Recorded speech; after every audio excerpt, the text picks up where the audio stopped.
All right, everyone, welcome back into another props video. Going to be breaking down the top prop bets here for the Sunday night showdown between the Minnesota Vikings and the Atlanta Falcons. Let's go ahead and get into it.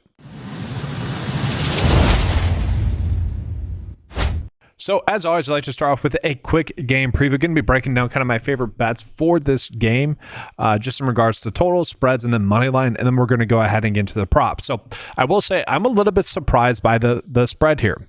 The fact that the Falcons are underdogs, one, shocks me. The fact that they're 3-point dogs and in some cases 3.5-point dogs also shocks me as well. To me, this is where we are getting a good edge. I like the idea of betting them to cover at 3.5 points. I also think there's a good chance that they end up winning this game. To me, I would put them as favorites, and that is mostly due to a few factors. Okay, one, the Vikings are playing on a shorter week with a young quarterback and a young quarterback that did not look good last week. Sure, he had a few good plays, okay, but overall, I think we can all say his performance was bad last week. Completed 13 passes. I don't think that's a hot take. Sorry to the Vikings fans. I would think most of them were kind of excited about what those plays that he made, but also very much kind of disgusted for most of the game. Really just hit about like 5 good plays throughout the game, and 3 of them happen to be touchdowns. Again, not taking anything away from him. He could parlay that into maybe a good start this week. But the fact that he looked pretty bad for a majority of the game, to me, not a good thing. And then you also include that this is a short week for them. Yeah, okay, you guys get the point. So I do like the Falcons to win at plus 154 on, well, BetMGM if you guys are betting there. Now, game total wise, I'll say pretty much correct, 44.5. That's I would say that makes sense there as well. So Falcons money line, Falcons minus or plus 3.5. I think I'd be fine with that there. And so as we go ahead and get into kind of the breakdown of this game, I do want to talk about the snap counts that the Vikings had, because in some cases I was a little bit shocked by it. Just the fact that like Adam Thielen had a very poor game. Well, having a 70% route share, that was a little bit shocking to me. He actually played in 91% of the 11 personnel snaps for them, which, as we see, they had 63% of 11 personnel snaps. So kind of shocking to me that he only had one freaking target. Now, maybe that's just a chemistry thing with him and J.J. McCarthy. I can pretty much guarantee that if the Panthers had Adam Thielen still, he would have had more than one target and probably had the same route share, maybe a little bit higher route share, definitely more snaps. 54 or 57% is not a lot. But another surprise to me was Jalen Nailor, guys. 90% of the snaps, 96% route percent. Okay, overall, it's not shocking that he played over 80% of the snaps, or that he had a majority of the routes as well. It's 90%. I mean, that was a little bit shocking to me there. And so, again, I kind of think the Falcons are going to win, so I do want to probably be chasing more of a pass-heavy script for the Vikings, which is not good for J.J. McCarthy. Anyways, Justin Jefferson had the role you would expect him to have. T.J. Hawkinson, guys, only 18 routes, okay? Which overall, they didn't throw the football very much. That's part of it as well. 78% route share. I don't know. He just does not look good. He hasn't looked good for a year and a half now. And again, I'll say this again. I said this last week as well. It's like, okay, maybe last year he was just a guy returning from injury. Maybe week 1 was a sign of a guy that didn't play much in the preseason. Maybe he's just getting off to a slow start from that injury still and not doing much throughout the preseason. Could be. I just need to see it first. The biggest shock to me was the snap share between these two running backs, guys. Okay, so Jordan Mason, Aaron Jones. To me, it was a little bit of a hot hand approach. Jordan Mason was rushing the football better throughout the game. He was kind of grinding out a yard or two here when their offense didn't have much going, and he was kind of able to make the best out of a bad situation that was going for the Vikings. And so I do like him, not a lot, but if you guys think that the Vikings are going to win this game, you probably want to be targeting more Jordan Mason prop bets. If you think the Falcons are going to win, you probably want to be targeting more of Aaron Jones, like receiving prop bets. And the nice thing about both of those two players is you can do both of those bets together. You can pair them together. So if you're betting a Jordan Mason over, you're betting some Aaron Jones unders, and vice versa. That's not a bad way to go for today's slate. And so let's start off with the Minnesota Vikings, just looking at the top prop bets that we are getting for them, mostly from a prize pitch and underdog perspective. But in general, I will be touching on a bunch of bets that are not exactly good prize pitch and underdog prop bets as well. So the first top prop bet that we're going to get for the Vikings is going to be Jordan Mason to get under his anytime touchdown, okay, rush and receiving touchdowns. He is projected to get 0.6, which still is under 1, right? But has a 53% chance to get the under there. So not a bad bet there. A bet that I can get behind just based off of kind of the game script that I see are these two bets. Aaron Jones for over his receptions and potentially Justin Jefferson for over his receptions of 5.5. So we take a peek at what Aaron Jones did last week, guys. He did end up with 3 targets, 3 catches, 44 yards. Okay. And again, this comes down to what you think is going to happen in this game. Do you think the Falcons are going to win? If you do, that should help Aaron Jones get a little bit more. And I do think the snaps that we saw him get, the lowest it's going to get to maybe all season would probably be 40%, maybe 35%. But he still will be playing on those passing down plays. And that's a big takeaway. And so the nice thing about Jones as well is they typically are designing a play or two to him in the passing game as well. Then we just need another play to develop for him. Obviously, he's typically one of the last reads for J.J. McCarthy. But again, that's kind of Aaron Jones' role, especially with Jordan Addison still out for another 2 games. So I don't mind that one. And then Justin Jefferson as well to get over 5.5 receptions. Now, he only had 7 targets last week, and I say only, that's still pretty good. But only 4 catches. Again, J.J. McCarthy was not really looking good for most of the game. We need McCarthy to play better if we're going to be targeting 2 pass catchers to get there over receptions. That's a slight concern to me, so we probably want to be choosing one or the other. And again, if you're doing Jones, you might want to target a Jordan Mason, maybe under rush attempts or something like that instead, or as well. Now, a prop bet that I was kind of surprised by that we're getting for the under here is actually Adam Thielen for under his receptions of 2. That's a bet that I'm probably just going to stay away from. I do expect him to get more looks and maybe some easier looks. They probably just have to gain some chemistry, him and J.J. McCarthy, and maybe that's something that comes this week. We could see that happening, but the bet that is kind of most interesting as it currently is right now is this bet for Jalen Nailor. Okay, Jalen Nailor to get over his receiving yards at 25.5 is interesting. And at the same time, I would not bet on it at over 28.5. So I already mentioned that he is someone that played a bunch last week. That is something I really do not expect to change. Maybe Adam Thielen gets a little bit more work, but I really don't expect the role that Nailor had to change all that much. And so if we look at it, guys, at 25.5, he has gotten this over in 4 straight games. Overall, I don't really care about that. But again, it is worth calling out that he's going to get a lot of snaps still with Addison out. And so I'm perfectly happy to take advantage of that slight prop line difference that we are getting between Prize Picks and Underdog and really a bunch of the other sites as well. The Prize Picks line is one of the lowest standard lines that are out there for him. And then we go ahead and get into a bet that I like a decent amount in this game. That's going to be the Minnesota Vikings kicker to get over 1.5 field goals made. So I do think Kevin O'Connell is a good head coach.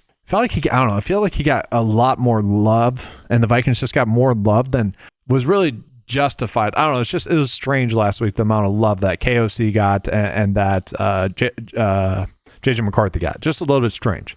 But that's not to say that there aren't going to be big plays made, and I do like Kevin O'Connell as a coach. He's going to design plays that get them into scoring position, which should lead to, I think, field goals. Again, whether or not J.J. McCarthy can execute well enough to score a bunch of touchdowns, we will see. But I do think drives are going to stall out. And so I think that leads to us having a more field goal heavy script. And the fact that it is a close game and not too high scoring, again, that leads me to field goals made. I typically do not like to target these because it's very situational.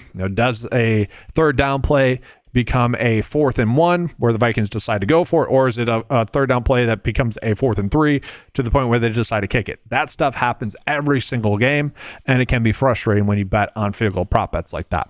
And for what it's worth, I do like the fact that it's not a big difference, but 50.8% for him to get the over. Okay, so at least we're being told to bet on the over. I'll take that there. And then kind of the last bet that I like is actually looking at J.J. McCarthy to get his under passing yards of 215.5. Really, any of them. For me, I need to see him play well, again, for a full game or even a full half. And even more so, I need him to not look terrible for a full half of football as well before I confidently bet on any of his overs. Again, that's not to say that can't happen in this game. Maybe it does. The Falcons did give up some. That's not even fair. Actually, Baker had some very good throws last week. That was kind of the difference in the game. Coverage was pretty good. And I don't see J.J. McCarthy making those throws. And so, again, not to take away from the hype and excitement for Vikings fans for what he can become, but for week 2, I am a little bit worried about him. And maybe I'm just completely wrong. Maybe KOC just schemes up an extremely good game to the point where he's not having to make a lot of tough decisions and tough throws. Maybe a bunch of players are just open. Could happen. It's a 1-game slate. We got to be picky, or we got to be finding bets on a one-game slate rather than bets coming to us. This is a bet that I found that we could bet on. If you guys don't like it, I get it. Ooh, just real quick. So as I'm recording this video, guys, an interesting bet just pulled up as a standard plus EV bet. McCarthy to throw an INT. I like that bet. I do. I think that's a good one. So if you guys kind of agreed with my takes with him, this would be the bet to go with. Nice. I like to see it. All right. So now we're going to jump on into Atlanta only.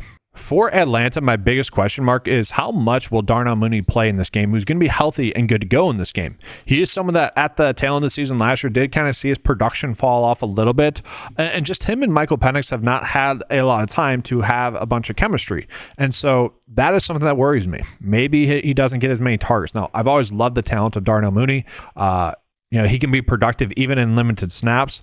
I won't be betting on him in this game, but what I'm more worried about is how much does that change the role of Kyle Pitts and also Drake London. Those were two of kind of the players I liked a decent amount last week because, well, one, Kyle Pitts was getting a decent amount of hype out of camp as he typically does throughout the offseason, but I was buying into it a little bit more because it seemed like Darnell Mooney was going to be out for an extended period of time. Turns out that was only one game, but also because of like little things like him and Michael Penix playing a bunch of golf together throughout the offseason.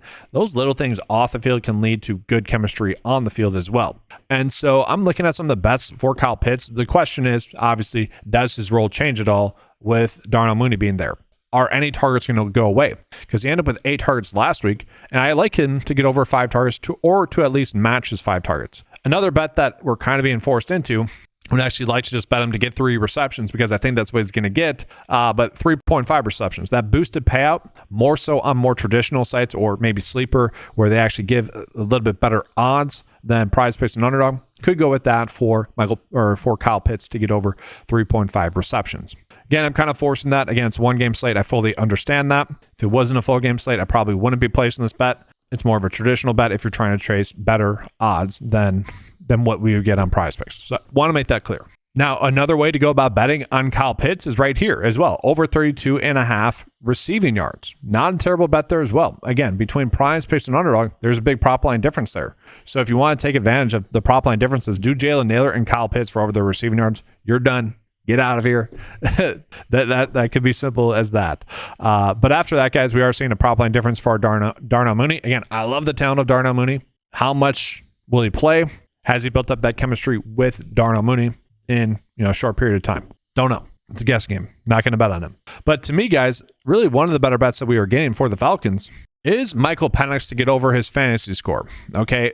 I know I've been talking a lot about JJ McCarthy not looking all that good and then still being productive. You could argue that about Michael Penix. There were some moments for him in that game. But overall, I thought he did a fine job. I don't want to say he did great. I don't want to say he did bad. Fine job. A good enough job. That Vikings defense, I don't want to say they look good. I don't know what your guys' takeaway is from that Monday Night Football game.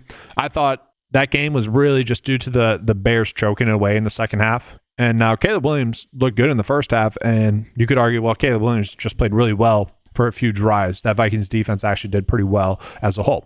Could go both ways. We don't know if that was 1 week. If the Vikings defense was bad, like we knew that for sure, confirmed, I would be going with Michael Penix for over his fantasy score pretty confidently, and I still am. I thought he looked good against that Bucs defense. The Bucs defense, though, however, is a more pass-heavy script. Like, you're going to pass against them because they are very good at stopping the run. And so I think it's a little bit more balanced with the Vikings. So I don't necessarily love that here, but at the same time, I do think we're going to be okay getting to Penix for over his fantasy score. He did rush the football a decent amount. We would expect him to get at least a passing touchdown in this game as well. And then you just add that on to the yards that he's projected to get. Should be able to get the over there. And then honestly, this one's kind of a weird one. Okay. And so you don't have to bet it, but a weird stack that you could do is I mentioned with Jordan Mason and Aaron Jones, how to bet on those two. If you actually think the Vikings are going to win, if you think that the Vegas is correct, 3.5 point favorites for the Vikings, that should probably lead to Jordan Mason getting a decent amount of rushing attempts. And that could lead to Jesse Bates getting a tackle or an assist more as well. Could see that happen. He doesn't lead the field, and so it's not a terrible bet. Again, you could use that with the Jordan Mason bet there as well. And so, guys, that's going to do it for this video. We're going to get into the bet of the day. But before we do that, leave a like on the video, subscribe to the channel as well. Do want to call out some promo codes that we have going on. I really need to update the underdog graphic there. It's when you spend your first $5, you get $50 instantly, but you can use the promo code 925 spelled out like that. All the other sites are going to be linked in the description below. It's going to be 9TO5. use those links to get the best deal for that website. But also, that's a simple and easy way to help out the channel. They do kick back money my way when you guys use that promo code. So if you guys have never signed up for Sleeper and are looking to do that, you can. They do offer a bunch of discounts throughout the week, and it's football. They do want new customers, obviously, because most people are not going to be making good bets. But take advantage of those discounts that are out there. If that's all you do is just bet on the discounts, it's really a solid way to go about betting. And so, again, not saying you have to sign up for anything new. Not even encouraging that. But if you are looking to sign up for, maybe you haven't signed up for PrizePicks, Underdog, Sleeper, or better, and you guys want to, and maybe just bet on the daily discounts or the free squares that they offer, not a bad way to go about doing that. And if you do that, use the link in the description below. And so this is going to be the bet of the day, but also we got that JJ McCarthy to throw an INT now as a 54% likelihood to hit. If that one's still there for you guys, by all means, target that one. I could see it becoming a goblin on PrizePicks. Unfortunately, there. Do want to call it. If you want to go with Kyle Pitts to get over his 32.5 receiving yards instead, you could do that. This payout, though, if you guys are someone that is specifically betting on PrizePicks, this is a terrible bet slip because the payout is like half of what it should be. And I don't understand why, honestly. I'm looking at this. Okay, JJ McCarthy under passing yards. Is that just because I'm pairing that up with the field goals made prop bet that they're significantly reducing that? I'm betting JJ McCarthy under his passing yards, but betting Jalen Naylor for over his receiving yards. That doesn't correlate. What's going on here? Jesse Bates, I didn't include Jordan Mason or Aaron Jones in there, which is weird then. Why is that changing? And then I also have, is this really why? Michael Penix and Kyle Pitts. That's the reason it's getting cut by 50%. I mean, that's just garbage there if that's the case. So I did want to call that. Again, a simple bet, taking advantage of the prop line differences, would be Kyle Pitts over receiving yards and Jalen Naylor as they currently were in this video.